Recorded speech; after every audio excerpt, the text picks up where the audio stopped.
লক্ষাধিক টাকার গাঁজা সহ আটক বিজেপি কর্মী।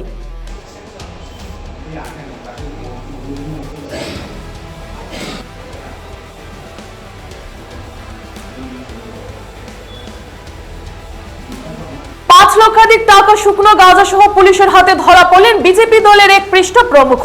ত্রিপুরা সোনামুড়া পুলিশ শুক্রবার এক অভিযান চালিয়ে স্থানীয় মতিনগর এলাকা 6 নং ওয়ার্ডের শঙ্কর নাহার ছেলে জয়ন্ত চন্দ্র নাহার বাড়ি থেকে প্রায় 2.5 কুইন্টাল গাঁজা সহ জয়ন্তকে আটক করতে সক্ষম হয়। ধৃত জয়ন্তকে আগামীকাল আদালতে তোলা হবে বলে জানিয়েছেন পুলিশ।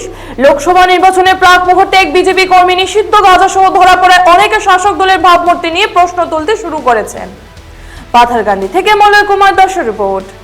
অভিযান করেছেন, কত কেজি গাঁজা ধরলেন এবং কাউকে আটক করেছেন কিনা? অ্যাকচুয়ালি গোপন সংবাদের ভিত্তিতে আমরা গেছিলাম, আমাদের অফিসার ওমেন স্টাফ সহ আমরা রেড করছি মতিনগরের এই জয়ন্ত নাহার বাড়িতে। তো আমরা যখন তার বাড়িতে তল্লাশি চালাই, ঘরের ভিতরে আমরা ড্রাম পাইছি, প্লাস্টিকের ড্রাম, তারপরে কিছু লুজও আসলো প্লাস্টিক ব্যাগে, টোটাল 254 কেজি গাঁজা, ড্রাই গাঁজা।